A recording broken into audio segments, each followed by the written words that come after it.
Welcome to the Dork Forest. Jackie and her pals will never bore us. Shameless confessions about our obsessions will make us laugh and smile.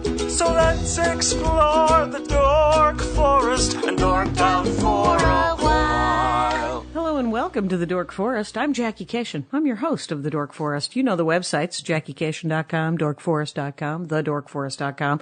If you love a determiner, and who doesn't? Family Pet Ancestry just takes you to JackieKashian.com. And the website is new.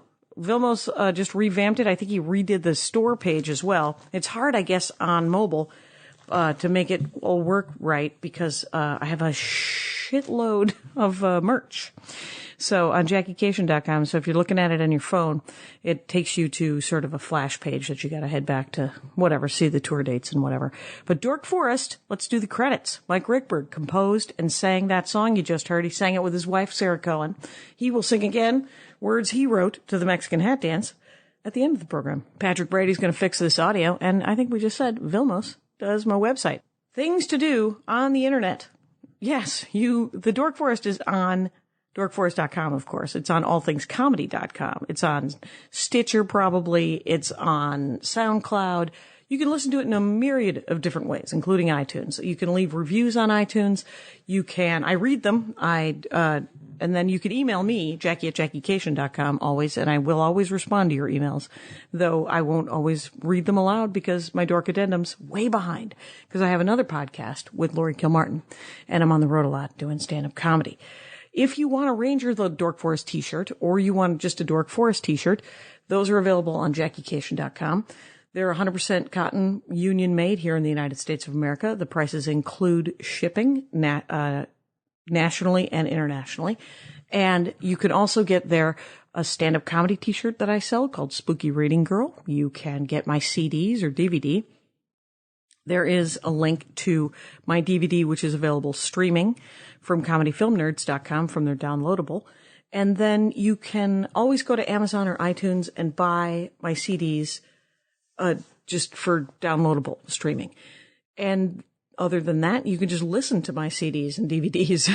You can just listen to my CDs on Pandora and Spotify. I get a little bit of a kickback. Speaking of kickback, if you want to support the show, you can use the donation button. It is under the support the show menu now. So it takes you right there. There's both the Amazon banner and the PayPal support the show button. PayPal is just a direct donation to the show. If you love the show and you want to support, I would love to be supported. And I appreciate any donations that you give because it helps. Other than that, there's an Amazon banner. It doesn't cost you anything. All it is a portal to Amazon. You order like normal at Amazon, and the Dork Forest gets a little bit of a kickback. So I would appreciate that if that's something you want to do. And you can come and see me do stand-up comedy. My tour schedule is on my website. This week I am going to Toronto for a long time. I'm doing the Just for Laughs Comedy Festival. Just for Laughs 42 is what it's called. I'm one of the 42 performers getting to do an hour-long show. And I'm also opening up for Maria on her hour-long show. She's going to open up on one of my shows, hour-long show. And I want her to close it with her dropping the mic going, "Follow that, motherfucker." Anyway, so there's swearing on this show. Other than that, I think I've said all the things that need to be said. And let's get into the show already. Hey, it's Jackie Kashian. I'm in my living room at the Dork Forest, and I'm sitting here with friend of the show. And I'm a friend of his show, Graham Elwood of Comedy Film Nerds. Hello. And the LA Podcast Festival. That's right. How the hell are you?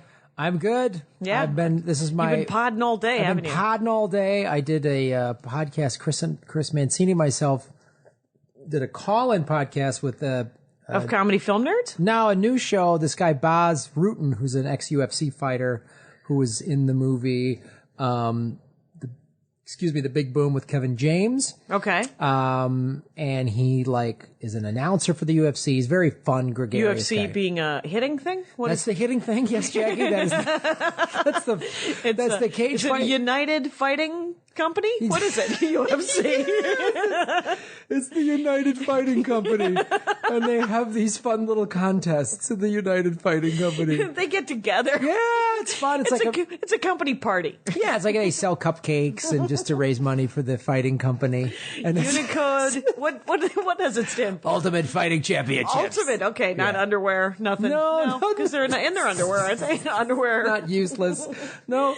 Underwear fucking chop. I don't know what It should be be. underwear fucking chop. There's people in seat. tight clothes. Exactly. In A lot of that cages happening. beating each other. So, Which I like. do you enjoy UFC? Yeah. Ultimate Fighting? I think if the UFC would have been this popular or even been around when I was like in high school, Yeah. I would have done this. Oh, that would have been your thing? I played football, but I would have been like, nah, I'm getting in a cage. And don't you sort of yoga fight? Isn't there some sort of karate? Isn't there? Aren't you some sort of hippie jock guy? Isn't that your thing? Graham's yoga fight. Don't you put on yoga pants? And then... I do all of that. I do yoga. I study martial arts. That's it. It is a martial art that you study, but it's more a defensive martial art, is it not? Well, I've studied just the flat out fighty ones. And Okay. I've done the samurai sword, which is more of a Zen thing. And I take yoga. You know what? I do a joke about that. I have at least 3 friends who collect swords, and I forget about you. I got at least 4 friends that collect swords. Put Graham on that list. I started doing a thing in my act where basically I say I'm a hippie trapped in a meathead's body. I'm very conflicted. I'm very like... Oh, shit, I forgot. So is it at Graham Elwood on Twitter? At Graham Elwood on Twitter, at Graham Elwood on Instagram. I'm on the Facebook and Graham Elwood. Facebook, how about the snaps? You doing the snaps? Snapchat? I'm not on the snaps. Snapchat's where I'm hiding, man. It's where I'm hiding. It's fantastic. When my brother joined Instagram, I was like, ooh, I'm out. And so... Yeah, I know. I got a niece on Twitter, and they're like, I don't want her reading. I know she's 16 or 17, so she's fine. She's heard it, but I don't want to hear Uncle Graham telling Trump to go fuck himself or whatever. I do. I think that's needed to tell your niece. All of my Uncle nieces... Graham's picking a fight with the NRA. I challenged the whole NRA to fight me with their fists because I said guns were for pussies. Oh, that's it. None of them came out. None of them came out. That's how they roll. Yeah, as is said in the Dark Knight graphic novel from the 80s, it's the coward's weapon. Well, Batman would know. He's got throwing stars. And smoke bombs. And smoke bombs. Those are the weapons of a guy with a deep, deep pocket. That's right. Those are the weapons of that guy. This world is so lucky I never became a billionaire. Right. Just imagine your Batman story, man. It would have been I would be solving crime. right and or left. There'd be no Jerry Sandusky trial. There'd be. Wait, is that guy from Penn State who hurt kids? Okay. Hurt? Raped them. Yes, that's Jerry Sandusky. I couldn't remember exactly what he had done to them, so I was like, did he rape him or kill him? I couldn't remember. And no, just the rape. He was a football guy, right? Yeah, and Joe Paterno and other people at the school knew about it for about 13, 14 years and did nothing because it would have fucked up the football program. Graham Elwood's dorkdom is injustice, you guys. Yep. It's played high school football, but I'm done with the NFL, so suck it. Oh, because of the guy who wouldn't stand for the... That's why. Yeah, that's why. Oh, God, I'm one of those guys. Oh, Jesus. I'm setting this jersey on fire. This is for my uncle who fought in Iwo Jima. No, not those guys. The other guy. It's the... Oh, God, where do you start with the NFL? Right, with the raping and the looting and the pillaging. Oh, God. It's pretty bad. It's pretty bad. So they didn't give a shit about domestic violence until it's on video. Then we're going to try and do something about it. Right. And the fact that they're killing each other's brains, that's what left me kind of in the dust about it. I was like... Oh, wait, we're paying these guys a lot of money so that we can really developmentally disable them. Right. And we're watching, and the NFL knew about CTE and covered it up. Is that the concussion? That's the concussion thing. And they don't want to, vet guys that literally gave their bodies and their lives to the game. They're just like, sorry. Yeah, right. No benefits for you. Right. You know what? The Navy takes responsibility for ALS, for Lou Gehrig's disease. Wow. Yeah, my father-in-law passed away from that. And he was in the Navy and he went to the VA and the VA was like, yeah, we're just taking credit for that. We know that you were probably sitting on top of some napalm or something at one point. And so we'll just pay for it. So if the Navy can take, some obscure disease and be in charge, say, we're going to cover you.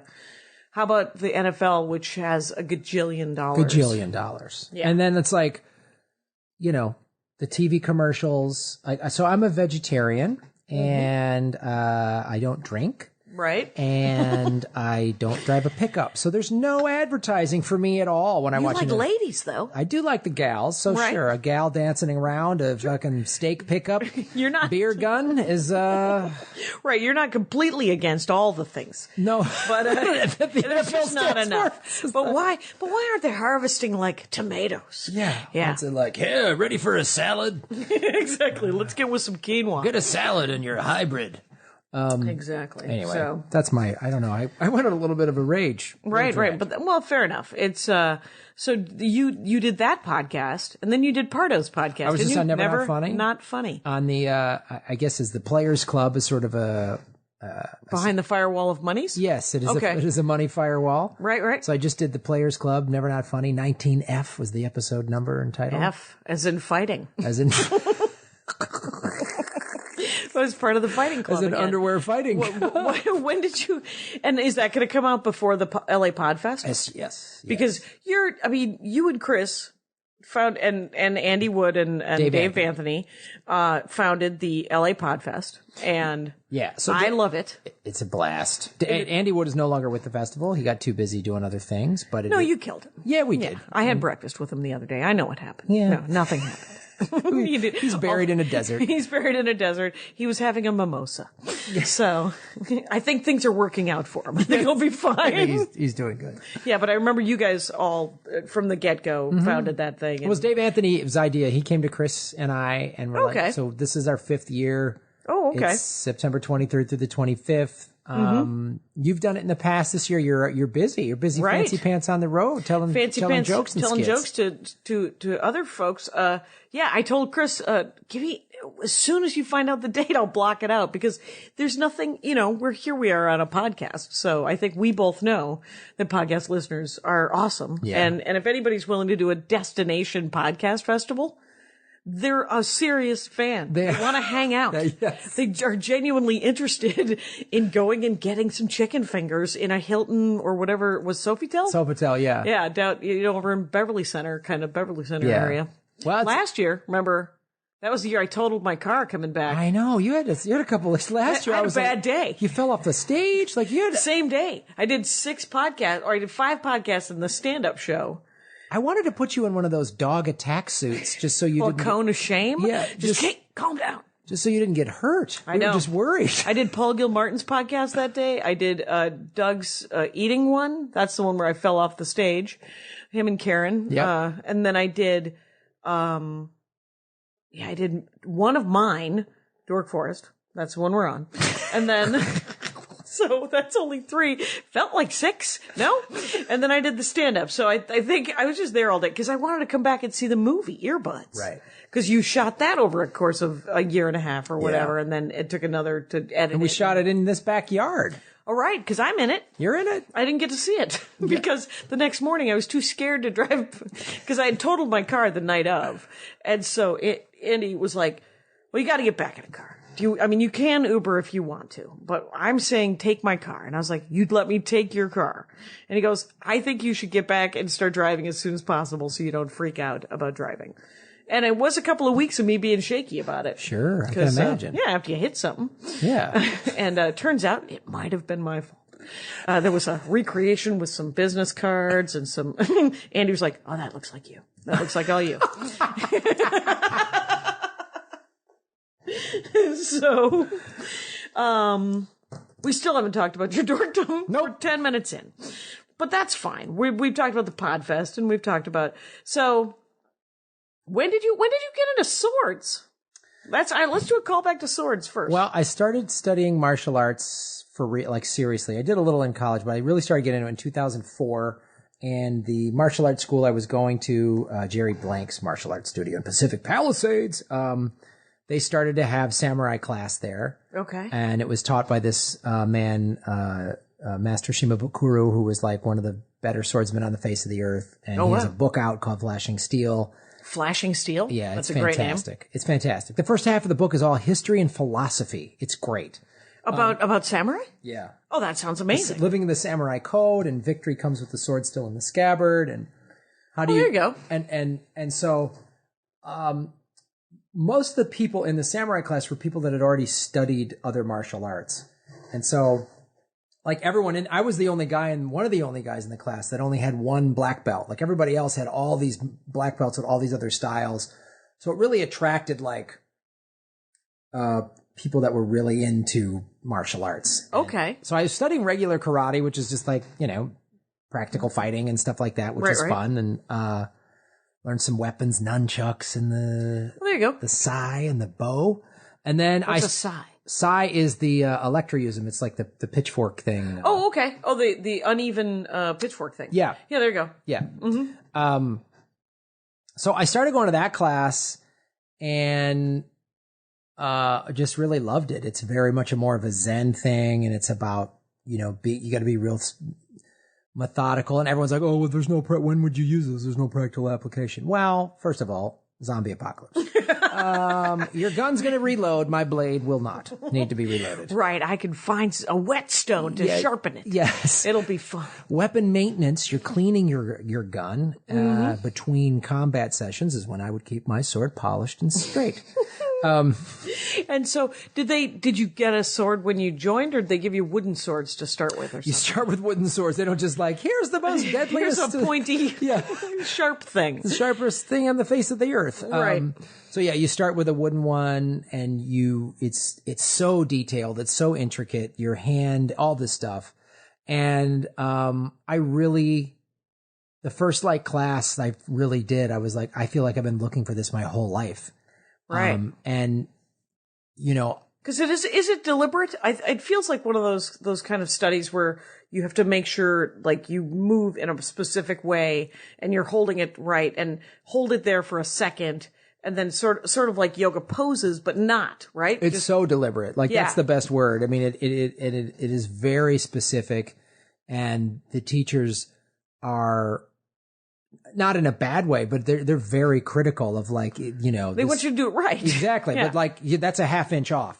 Oh, wow. Kind of, so you really, and I gravitated to that. And, I was training with, his dojo was in San Diego, so he'd come up and train with us once a month. Okay. We'd train once a week. So, and then he got sick and passed away, and it was. So how long did you get to train with him? Just only about 18 months. Okay. But the thing I learned, was I was part of me was like, man, I wanted to train with this guy forever and go study in Japan and all this. But one of the philosophies you sort of learn is that, you sort of stay in the moment. And I was blessed. I got to train with this guy for 18 months. Yes. And when are you ever going to train with a master at anything? A master, anybody. Anybody. Yeah. Like a true master, like he, could call the emperor of Japan. And that guy would take his call. Yeah. He just was a spectacular person, and his philosophy, the way he just had one of those guys, the way he carried himself, the way he entered a room, you're just like, wow. Mm-hmm. And not in a like, oh, I'm going to whoop your ass, but he had just a presence about him. Right. It wasn't cocky. It was just sort of, I'm clearly good at something. Yeah. That kind of thing. Yeah. But not without humility, not without a certain amount humility. Yeah. And, in his book, he talks about, he even says so what's the point of this? No one's going to walk down the street and get into a sword fight. So why would you do this? And you can't openly carry your sword. Oh, it's bullshit. Laws need to change. Make America great.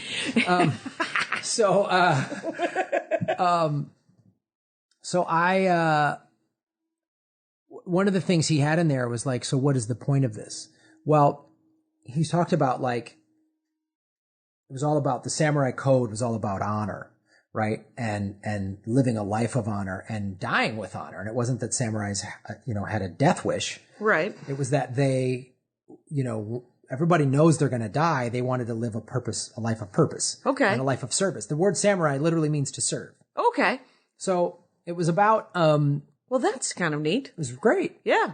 And, to be of some use and to give back to others. Mm-hmm. That's ideal. And also to be able to sword fight. So, but it was sort of like they trained themselves to be the perfect weapon and then hopefully never had to use it. Okay. Because once you drew the sword, it's kind of game on. Yeah. So you were risking your life too. That's the other thing. That's why I say the gun is the coward's weapon, because I could just shoot someone and there's no repercussions. Where if in a fist fight or even a sword battle, Right. I'm risking my own body. As well. So I better be, it damn near needs to be the last resort. It has to be important enough. It has to be important enough. If we're going to fight each other, Yeah. like children, Yeah. essentially, like scrabbling around in the dirt like animals. It's gonna hurt both of us. Right. A gun with a ranged weapon Yeah. is, I see why they might think that that's just pointless. There's no, Right. I mean, I get, yeah. so, one of the things he talked about in his book, Flashing Steel, was like, so in today's world, you're not going to get into a sword battle. But let's say you're having a business disagreement with somebody. How can you resolve that with both of you keeping your honor? Okay. So how can we come to a resolution? Because if I... Oh, that sounds incredibly Japanese. Yeah. Yes. Exactly. Okay. And it's like, so if I just like, whatever, you and I are arguing and I just steamroll over you and I quote unquote get my way, you're not going to like me. You're not going to respect me. You're not going to want to do business with me again, maybe. Right. But if we come to a conclusion where we both go, oh, okay, that's cool. I get that. You know, Okay. I agree with you, or, you know. Or I don't agree with you, but you have made your point, and Yeah. we're going to... I respect it. I Yeah. respect your opinion. Yeah. We don't have to agree. That's cool. So that's where like the victory comes with the sword still in the scabbard. And if someone's Okay. really pissed off, how can you diffuse the situation without acquiescing to them, Right. without losing your honor, Right. and without taking theirs? How does that manifest itself when you're just studying with a sword? Is there like a lecture series that goes along with sort of the... there is I mean, honestly, Like a teaching? This book is How do you pronounce his name again? Shimabukuro, Shimu Bukuro. Yeah. And it's Flashing Steel. Flashing Steel. Okay, yeah. So, because it's so precise and there's so much repetition, that sort of, he goes, what you should be training is you're not cutting someone down, you're cutting down your own ego. You're cutting down your sort of defects of character, your, you know, oh, I'm impatient, or I might fly off the handle, or Oh, so it's an example of how to learn to do things patiently and correctly the first time, and the practice, sort of a meditation-y kind of thing. very much so. Part of it is too, he said, you know, if you make a mistake, because they're called wazas, which is like a form, like you've seen them in many martial arts and karate, they're called katas. Okay. It's like a series of moves together, and it has a specific name, and you do these specific moves together, right? Okay. So when you're performing these wazas, or what they call batahos are also sort of more combat applicable, Okay. where the wazas are, some of them are more sort of, they're the art part of martial arts. Okay. Any martial art style has this. Right. It's sort of what they're forms, and you have to do it in front of judges, and then they give you a belt. That's part of it, yeah. Sometimes? Sometimes. Or- yeah, okay. Yeah, so as you go... But that's not the point of it. But I mean, that's Right. how it's manifested Sure. when I have been in a conference room or possibly a large gymnasium, and I'm watching a child, and they're doing forms. Right, but Yeah. that is part of usually the testing in any martial arts style. You do the forms, Right. and then you would probably spar, and you do all this sort of stuff. So like sparring is like the practical application, Right. Whereas the forms is sort of the art part of martial arts. Okay. So when we practiced these wazas, and then we did kind of a form of sparring with the wooden sticks, where you're throwing you're sword fighting, so you're blocking and you're countering and stuff like that. But again, so in the waza, like if you make a mistake, one thing he talks about is samurai. So go, oh damn it! Yeah. You keep going. Right. Okay, I made a mistake. I'm going to keep going, and Right. You don't wallow in it, even if you can just not even wallow for a heartbeat, that'd be great, because it stops your momentum. yeah, it stops your momentum. Like if you have a problem with someone, you resolve it with that person privately. You don't go into a big thing with everybody else. Right. So it was really fascinating studying with him, and you know I'd love to find another school because At that level or something. at that level, because I missed it when he passed away, and the guys that are still in my class, they're very competent swordsmen. They're good, but it's different. It's not a slam on them, and we all Yeah. felt it. We all missed him. There was this huge void, you know. Yeah.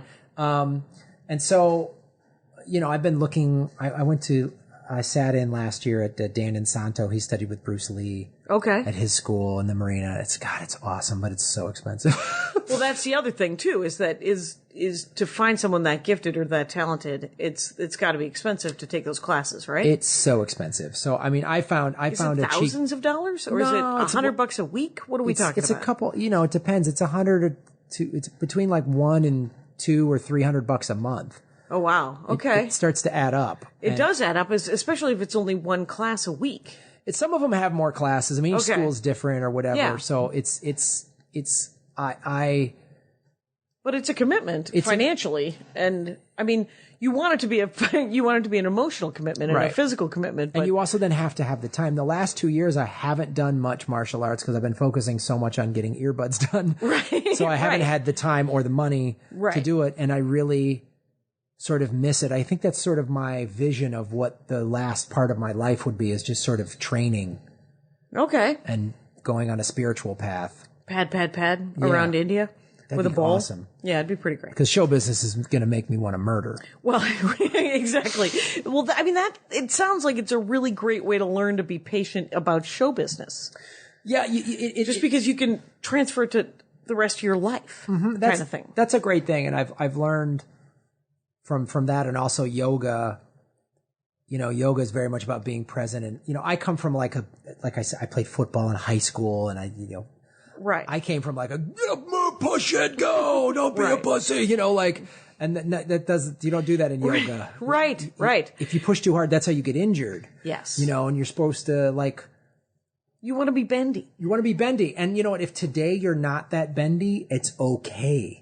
Yeah. Like that's a big thing I've learned so the last 3 years I started doing yoga because I had a chronic hip and back pain, and it got really bad from sitting on planes, and I had to really I couldn't run anymore. Mm-hmm. Well, I can run, but it really hurts. Right.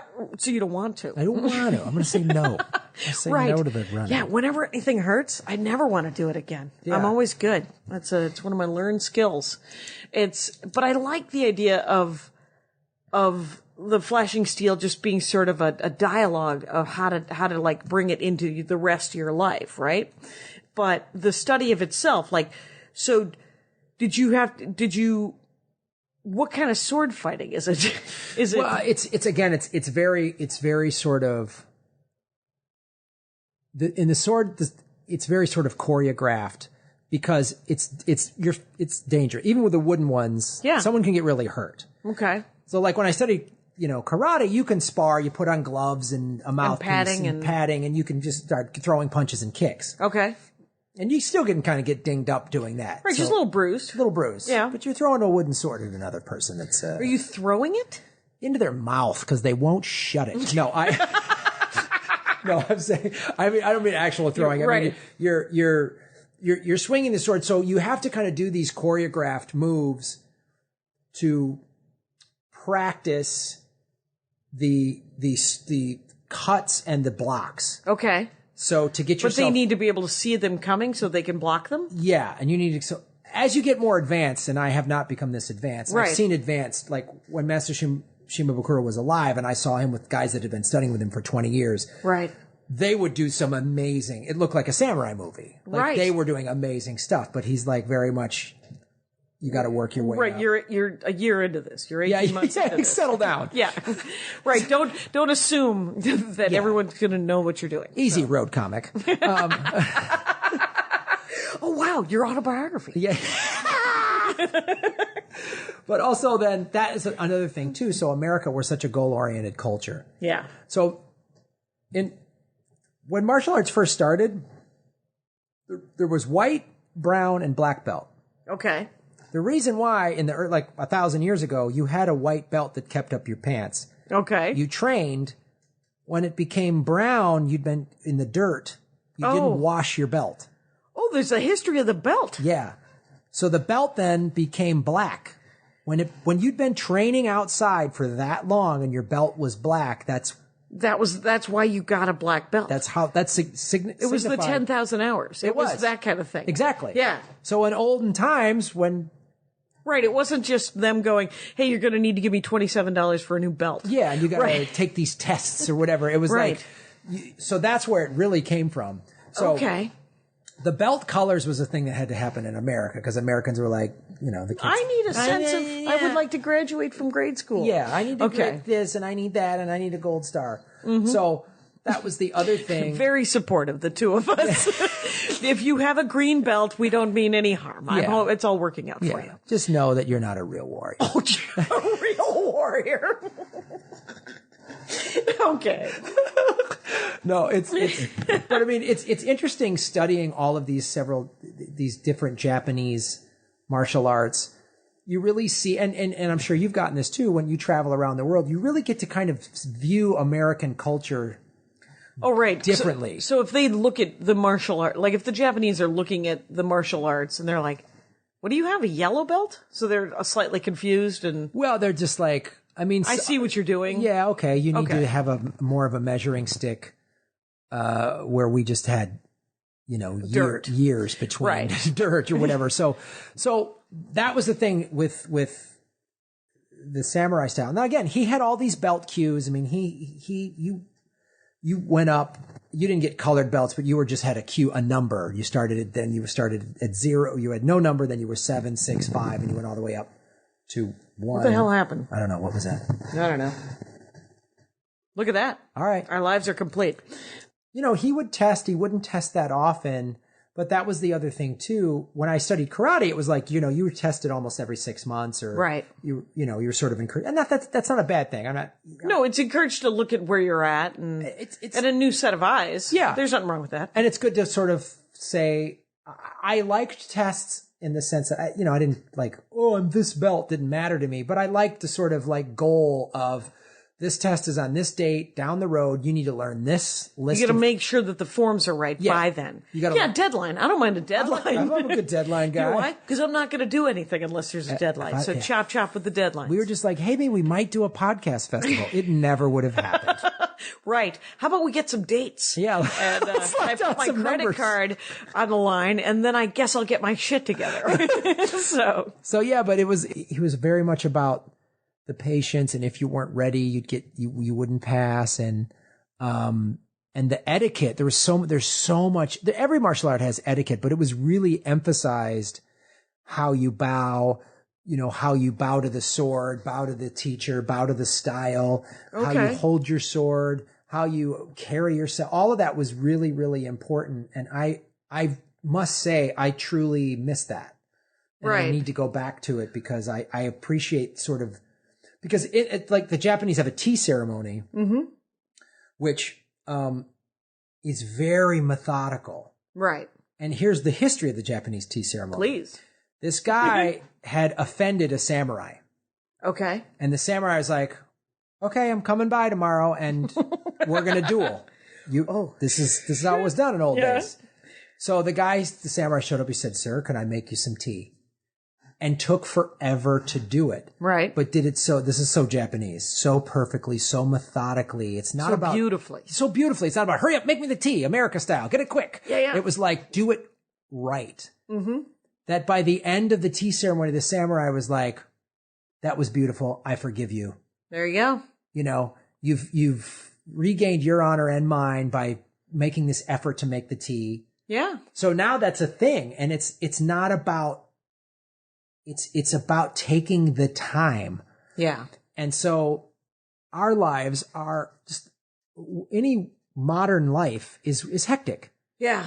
And whoever's listening out there, whatever job or life you have, there's just some crazy hecticness to it, and. Right. And the multitasking and the whole insanity of it all. Someone's listening to a podcast and working right now. Right now. And look, you and I both love technology. It's why we can sit here in your living room and people all over the world can hear us. Right. But also technology is like, Jesus, it never rests. Right. It is literally the city that never sleeps. And my phone has been buzzing this entire time. Right. Like, it never ends. Whereas, when we were younger, kids or whatever, you had a home phone and you left, and then there was voicemails when you got back. And if we didn't even have an answering machine. Right. Oh, as a little kid. Well, no, we didn't have an answering machine. I remember when we got call waiting, I was like 13 and it was like, oh my God. Right. My parents were like, I don't need that. Yeah. What am I going to do with that? I'm going to talk to one person at a time. And there was a busy signal. there was a busy signal. And if you called and it was dinner time, my stepmother would just answer the phone and go, "We're eating," and then hang up without even finding out who called. Who's calling it dinner time? Yes, it was like something out of so I love the idea of this sort of patience, the idea of this sort of taking time to navel gaze and breathe and really learn how to do that. So I learned from this experience that, so for starters, a lot of the sword moves are over your head. So I can't do them in my apartment unless I'm doing them from a kneeling position. Okay. So my apartment complex has a roof deck. So when I started doing the samurai, I was like, oh God, I'm going to go on my roof. Yeah. So what I started from there is I used to keep my phone on and I'd wake up and I'd tweet and blah, blah, blah. And now I turn my phone off when I go to bed. Yeah. When I wake up, I don't turn it on until I go on my roof. I go on my roof for a half an hour. I read, I meditate, and I practice the sword. Okay. Yeah. And that's how I start my day. That's a great. And I turned my phone off when my stepmother died.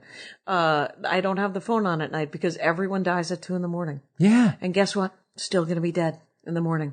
I can't I'm not going to do a flight to make sure I can get out. No. I don't want to get a jump on the grieving. I don't need to be sad for an extra 6 hours. I don't need to get a jump on the grieving. And maybe it sounds callous, but I'm like, I'm going to get a good night's sleep. And then I'm going to figure out what the fuck the next step is. Yeah. That's my plan. That's my, so I will be awake for a half hour, 45 minutes or more before I finally turn my phone on. Yeah. And then I'll look at the internet on my phone, but I don't read. I don't watch TV. I don't get on the internet. I don't do anything. I go outside. Yeah. So anybody listening, if you have any outdoor, whatever, you got a patio, you got a backyard, you got a roof deck, you got to just find and just be out in nature first. And in the morning. In the morning. It's great. It sounds like a great idea. I get focused and then, especially like now, like the podcast festival is close. It's like a week away. Yeah. And it's crazy amount of work and nothing's blowing up. It's just, right. But this is what it is every year at this time. Right. There's just a 1,000 things to do and think about and organize and make sure that everybody has answers to. Yeah. Yeah. And this and this and this. And so if I just, and also, this, or anyone out there that's self-employed. Yeah. Your job never ends. Right. There's no hours. You don't punch out. Yeah. It never stops. So the beauty of that is, a Thursday afternoon last week, I went surfing. Right. In the middle of the day. I worked right. at home for a couple hours and I was like, fuck this. I'm going outside, and I surfed and came back and worked more. That's the beauty of it. But the downside is it never ends when you're running your own business. There's always something to do. So I found I have to really try to schedule myself. Yeah. And that's one of the things. Make your own boundaries. I have to make my own boundaries and that's one of the things I learned from the samurai. Yeah. Is like, they were methodical men. Yeah. They were calligraphers. They had hobbies and arts and they had other things. They had other things that they did. And they did the tea ceremony and all this stuff that has been sort of created over centuries. But was the samurai at the job? Yeah, that was the job. That was your job. You served the shogoun. Okay. You served one of the shoguns. You were at the behest of them. There was a mini series. I didn't see it.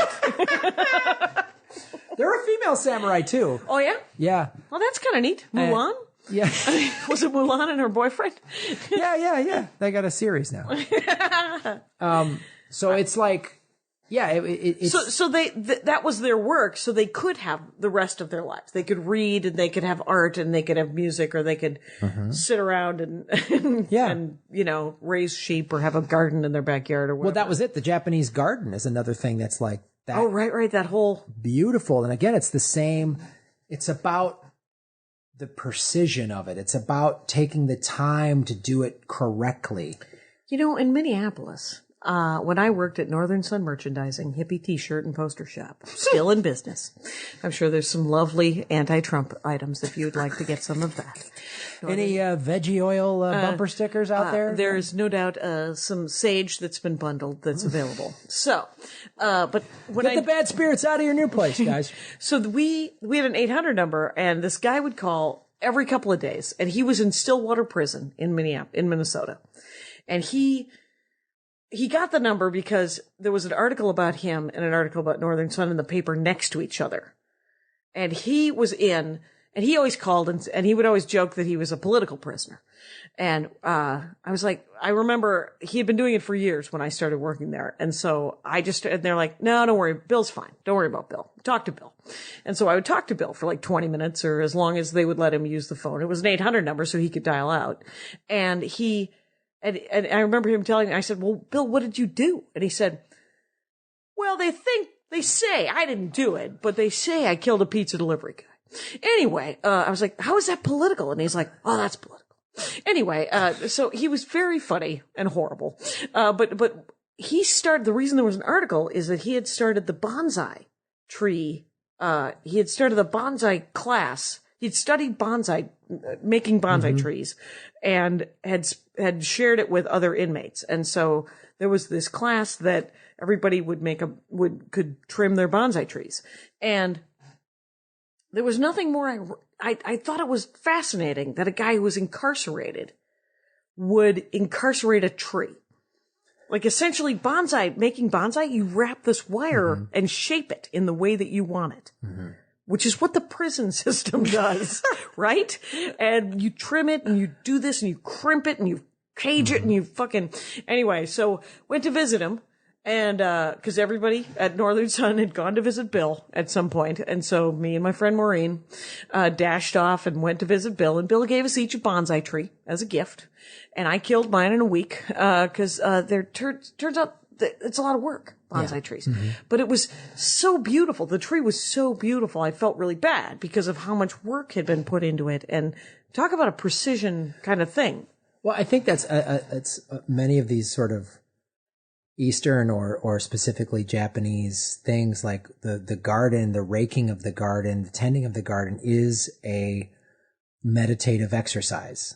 It is to clear your mind of all of the other stuff. And that's why you focus on the bonsai tree or the garden or the sword or whatever, so that, because even like for me, meditating is kind of hard. My brain, like I'm sure you and a lot of comics, our brains are kind of always moving. Yeah.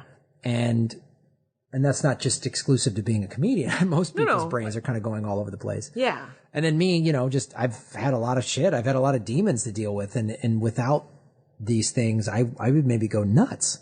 So, I think about the fact that every day you meditate for half an hour. And yet sometimes you're so full of rage. What would you be like if you didn't meditate? It's crazy. Imagine if I ate crappy food and didn't work out and do yoga, I'd be dead. Right. I would be dead. Right. Or I'd in prison with Bill. I get possibly because the pizza guy got a little lippy with his politics. Exactly. He didn't. But it was this thing where because I don't do any of that. I do nothing. I do a whole lot of bullshit. I do nothing. My meditative thing is I reread books that I've read 100,000 times before. It is soothing. I know how they end. It turns out, and I'd like to reread. So, but I would like to do something else. It'd be nice to get outside and. I got to tell you, the being outside thing is huge for me. I was never a camping outdoor. I just wasn't. You weren't that guy, but you surf. That changed it for me because you're literally you're immersed in nature. Right. So and there's dolphins that swim by and fish and where do you go surfing off of like Santa Monica or Venice? Just down by Santa Monica where I live, Santa Monica, Venice area.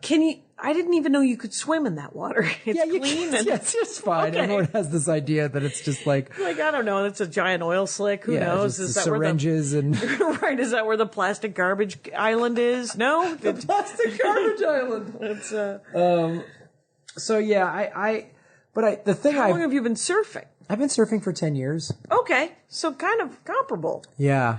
Because 2004 with the samurai. 2004 with the martial arts. 2006 with the surfing? Surfing, yeah. I started surfing. came back from my second comedy tour to Afghanistan. The second one was in April of 06, and I went there with Shay Matash, and it was a pretty amazing experience, but it was also like we were on a Black Hawk that came under fire. We were in a firefight. Right. And then That's insane. It's insane. Yeah. Nobody ever shot at me when I was in Iraq, but I was terrified that someone was going to the whole time. You're in a war zone. Yeah. It's no bullshit. You know, when you go over there, you can watch it on the movies or CNN or an embedded reporter, but until you're sitting on a Black Hawk and there's two 60 caliber machine guns pointed out the window. And they're firing? And they were lighting guys up and they deployed countermeasures and, you know, when that stuff happens and then they took us into an operating theater at Bagram, and they were prepping. There was a 13-year-old Afghan boy who got hit with an IED, and so they were putting his like jaw and face back together. So I saw the exposed bone of a 13-year-old boy's jaw. Jesus. And then there was a 9-year-old boy that was playing in a minefield because it's the most heavily mined country in the world because of the Russians in the 80s. And nobody polices their brass when it comes to mines with their asshats. Take your mines with you when you leave. No. Fuckers. No. It's so weird the Soviet Union wasn't really I don't even think the U.S. did in Korea or Vietnam, right? No. They just plant them and then take off. Bye. We're done having our war. We're leaving. Sorry. Good luck. Yeah. Third world country. Right. Jesus. So, yeah. And then they were prepping a 9-year-old boy for brain surgery. And I got back, and so this was the second time I'd been to Afghanistan, and I just got back, and I was just kind of out of it. The first time in 04 I was kind of out of it. This time, I went on this tour like, I know what I'm doing, I'm not freaked out. Yeah. And then that happened towards the end of the tour, and... Well, it's you know, we fed kids through barbed wire, and... So I got back and was just kind of out of it. And April 27th, 2006 was the day we got in the firefight. Mm-hmm.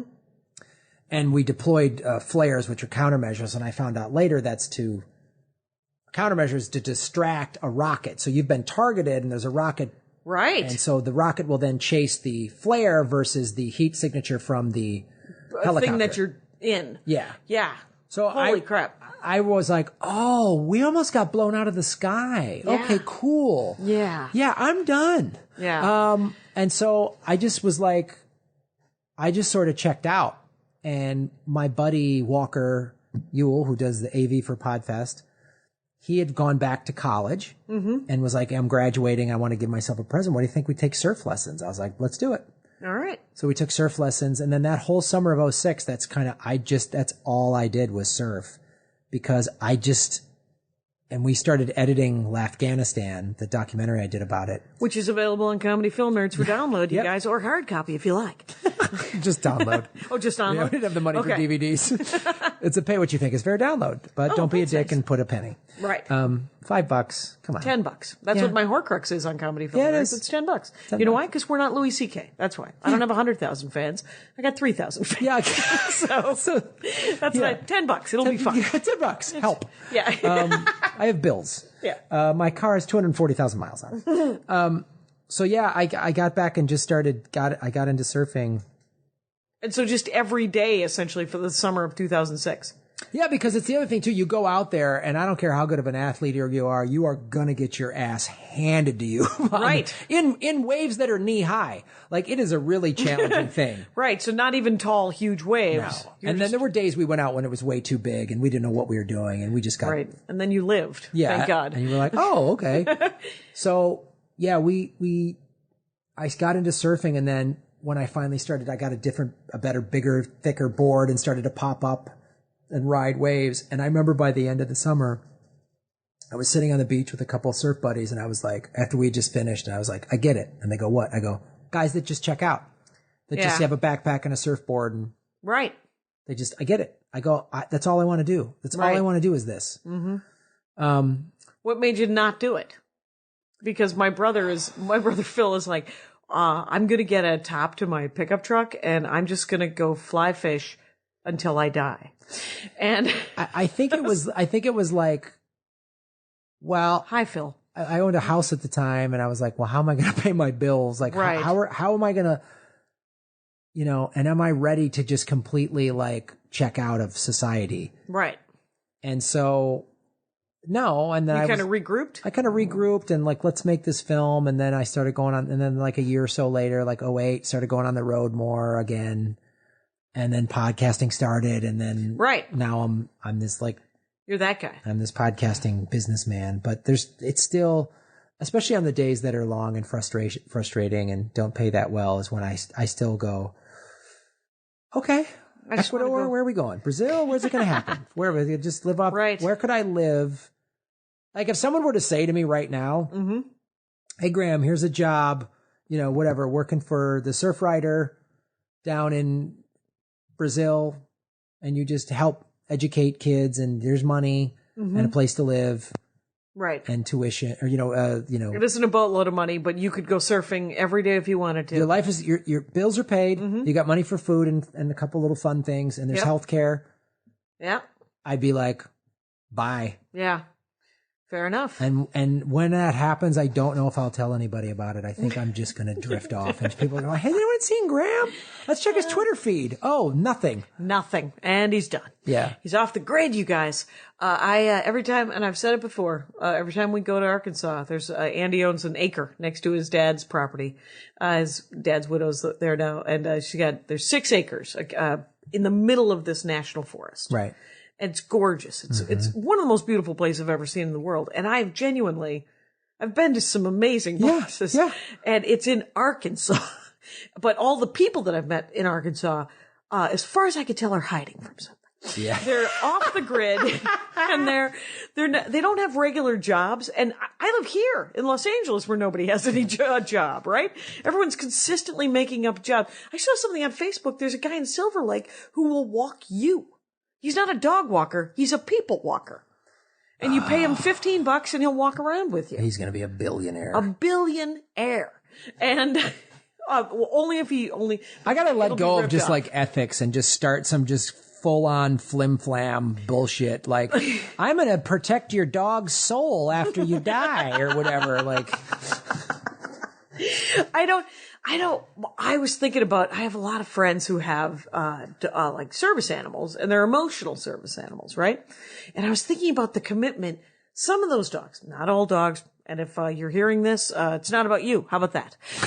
But maybe it is. Think about, cause I went to visit my in-laws. Andy has 2 moms. They live upstate in the Central Valley, and we go to visit, and they have these 2 little dogs that, one's like a pound dog, and the other one, they just found it. Right. And then they have a cat that they just found. Like, Andy's family doesn't buy animals. They just have animals. Animals show up, and they're like, oh, that animal is gonna die unless we freaking fix it. I guess and so now we've got a ferret. Now we have a dog. Now I have an iguana, which is why we have an iguana. And an iguana just showed up here? Andy was at work, and a guy bought 3 iguanas. Impulse bought 3 iguanas. Where does this happen? Is this PlayStation? Sony PlayStation in 25 years ago. And Andy was like, you can't have 3 iguanas. They grow to be like 3-4 feet long. And the guy's like, oh yeah, somebody told me that. And so does anybody want an iguana? And so Andy was like, I'll take an iguana. And some other guy took an iguana. Those 2 guys, they killed their iguanas within months. And Andy has had his iguana for 23 years.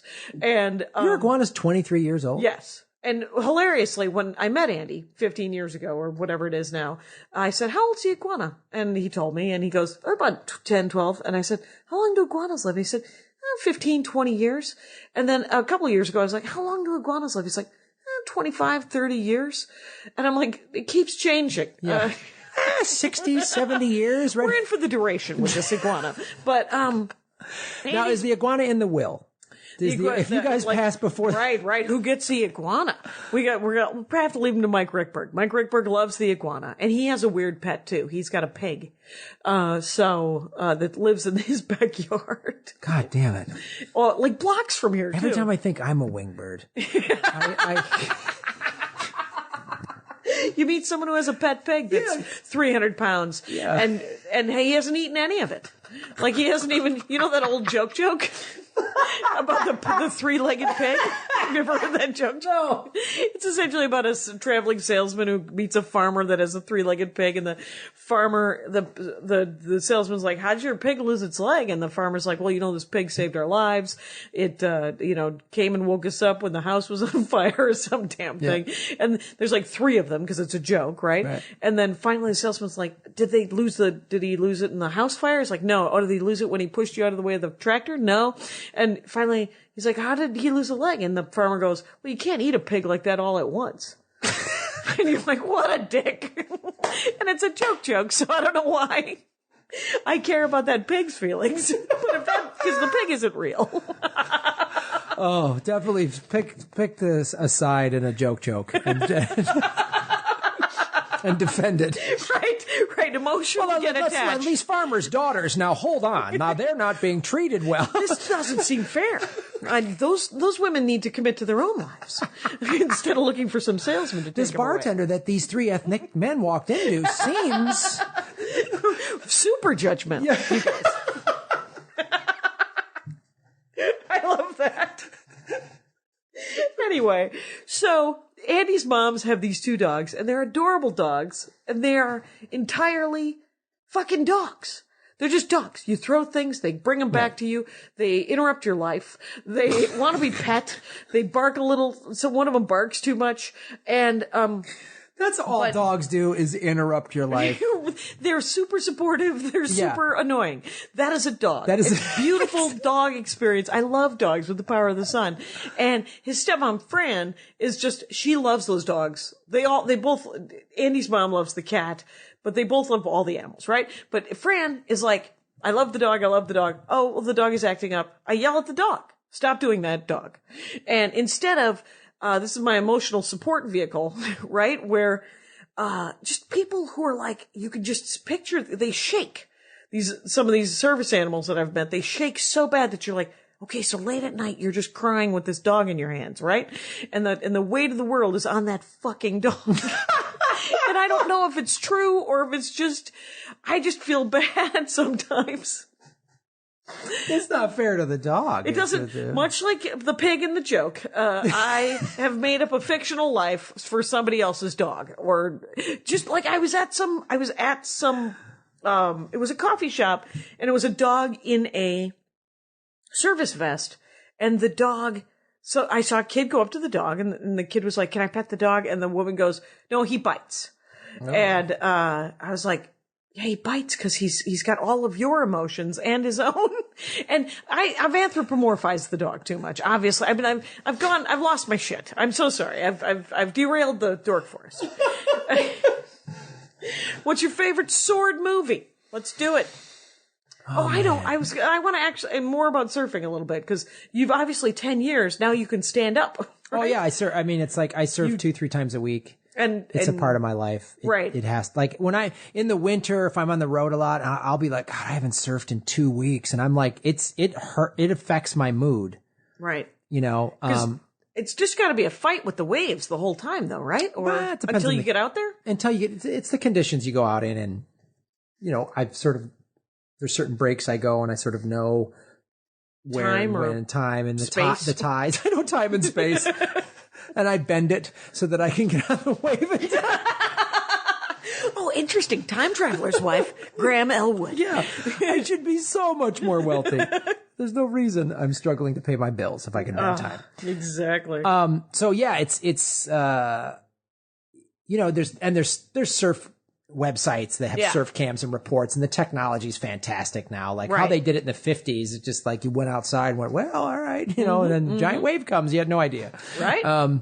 So now they predict the week, and you can be like, ooh, Thursday, and you know when it's going to be low tide, and that's the best time to go, and it's low tide's the best time? Typically, because then you can get out past some sort of. It's not about getting out past the point so much. It's waves are caused by the ocean's floor, Jackie. Are they caused by the ocean's floor? Yes. So on a storm. I thought it was the moon. What the? Fuck? Well, I was misled.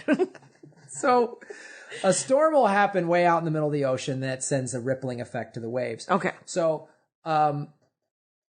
if you've ever been in like a dock. Yeah. So it has to be deep for the boats. Yes. So there's not rolling waves typically in there unless there's like a giant storm right there. Right. So they just kind of come in and kind of hit the whatever's there. Right. Whereas a good surf break, you want sort of a grade to go from deep slowly up to shallow. Okay. So the wave is kind of coming, and then when it hits the floor of the ocean, that's when it starts to make the curve, the curlicue, the crest, the barrel or the crest, whatever you want to call it. It doesn't always necessarily barrel. So then, when that's riding, then you want to be on what's called a shoulder or a corner. Okay. If the wave all breaks at the same time, there's nothing for you to ride. Okay. You want to be at the edge of the wave, so it's sort of pushing behind you. Okay. Does that make sense? Yeah, I think so, because that's how the curlicue works. It pushes you into the middle of it to some extent, or it pushes you off to the edge of it. Sure. Yeah.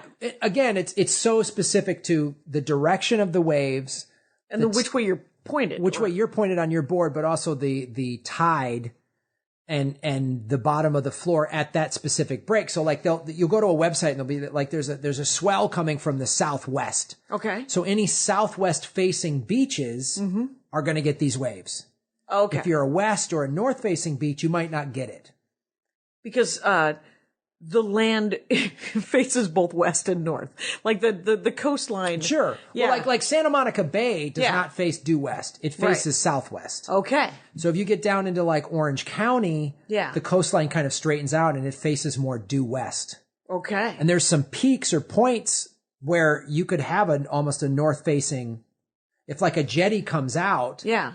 Then on the right side of it, it'll face sort of north, and on the left side, it'll face sort of south. Okay. So if the wave hits the point of that jetty, then you're going to have a right or left break coming off of either side of that jetty. Okay. Does that make sense? Yeah. I wish I had some visual aids here. No. Well, it makes sense. I don't know how you would play. How would you surf a point?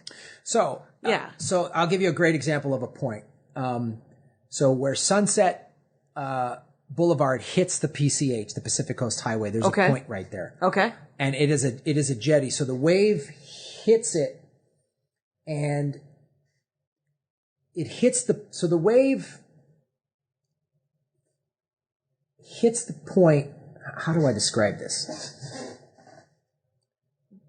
So the left side of the wave hits the point. Okay. So then it makes the wave break to the right. Okay. So no matter what you do, you have to go right on this wave. Okay. Because to your left is whitewater. It's already broken. Okay. To your right is it's just bubbles. It's just. Well, it's starting to curve. Like if you've ever gone online, and anybody listening, go online and just search surf videos. Okay. And type in literally like right point break. Okay. And you'll see what I'm talking about. So like the wave will break to the right, so you have to be on your board. So when you're paddling for that wave, you're sort of aiming the nose to the right a little bit. Because you can tell which way it'll break? Yeah, well, especially if you know that break. Okay. Like that's a very specific break where you know that wave is going to break right. It's always going to break almost right. always. There are some lefts that come in there, but it's almost always rights. Okay. So you know that going in. There you go. Okay, so that's how you know that you're like, so I'm not going to want to go bear left hardly at all, if ever. You can, but because the best wave is when you ride across the face of it as it's breaking. Mm-hmm. That's the most amazing thing you can ever do because you go up to like the top, the lip of the wave, you come back down across the face, you've got your hand on the wave as you're going through the water. Yeah. It's like hand on glass. It's the most amazing. I've played all different kinds of sports. I've skied, I've snowboarded, I've done all this. There's nothing, in my opinion. As fun as that? You're riding the pulse of the earth. Right. Wow. And you're just on a board. Yeah. You don't need to be towed in. You don't need a ski lift. You don't need any of this other craziness. Right. You just paddle out there with the strength of your own arms. Yep. And then you pop up and then you're riding this wave and there's nothing like it. And when you catch it perfectly. How long does it last? It depends on, it's not long. It's like 10 seconds? Yeah. Sometimes less. And how many waves can you catch when you go out? It really depends. It's so exhausting. Right. Do you go for like a couple hours? Yeah, you'll go. I mean, and you'll try to catch as many as you can. Yeah. Okay. And you might get what, a half a dozen? Really depends on the day and what's going on. And like I went out the other day and the tide was coming up, so it was harder. So I literally only caught 2 waves in like an hour. but I've gone out worth every moment. Every moment. It's like stand-up comedy in the sense that there's 23 hours in the day where you're either sleeping or flying or hustling gigs or blah, blah, blah. And then that 30 or 45 minutes you're on stage is, if the crowd is good, is gold. Yeah. Yeah. But it's such a small moment of the actual day that you're an actual comedian. Right. The rest of it's admin. Yeah, exactly. It's like, all right. Or travel or whatever. Yeah. So it's like that with surfing. You're in the ocean. You're sitting on a board. I've seen dolphins crest 10 feet from me. I've seen seals and just playing like right next to you, essentially, just riding the same wave or riding the wave before you. Or I've had a dolphin go under my board. It was the most amazing thing. A little like, whoa. But it's, they have a really good sense of distance. So he didn't knock you over, right? No, he knew what he was doing. They're pretty good surfers, dolphins, as it turns out. Turns out. It's kind of know how to maneuver. For them. Yeah. They didn't pick it up in their 30s. So Graham Elwood, the LA Podfest is this weekend. So, the 21st? September 23rd through the 25th. 23rd to 25th, and it's at the Sofitel over in Hollyweird. Off of La Cienega and Beverly Boulevard. And what's the website? The website is lapodfest.com. There's not still a lot tickets, or? There's still tickets. The Saturday passes are, I think, sold out. There's still 3-day passes. There's Friday and Sunday passes. And then if you can't make it to LA, you can watch the whole thing. Oh, that's right. There's a live streaming thing of the whole damn thing, isn't it? Yes, the whole weekend. And we record everything and archive it for 30 days. So anything you missed, you can watch. You have a month to watch everything. And the podcast like last year, I got a check. Yeah. The shows get paid. The shows get paid if you use their code. Yes. Right? And so every show has a code. Like what's Comedy Film Nerd's code? CFN. Oddly enough. There you go. So if you do that, you save $5. So the stream normally costs $25 for the whole 30 days. Right. It normally costs $25 for the whole 30 days. Use coupon code CFN, you save $5. So and that's 20. That's 20. And that's how we get paid too. You get $7 every time somebody uses that coupon code. Okay, so then it's a kickback to the shows. It's how we pay the artists. That's awesome. And it's a rev share, and you're supporting podcasting. You're supporting this awesome festival. And super fun. It's a blast. Right. And if you can, go next year. Come to it, because it's 3 days of not having to explain to anybody what a podcast is. Oh my God, so true. What channel is it on? Where do you want to download it? What time? Is it hard? Whenever you want to. How do I get it? Oh my God, it couldn't be less hard. Do you have an iPhone? Yeah. Then you have the app. No, I don't. Yeah, you do. Pull out your phone. I've done this. You have a computer? Yeah. Any sort of computer. Anything at all. It doesn't matter. It's even your shitty computer has it. So it's at Graham Elwood is your, it's Graham Cracker. So Graham Elwood and, for Twitter and Instagram. And then Comedy Film Nerds is your podcast. And I've been on it before and it's good times.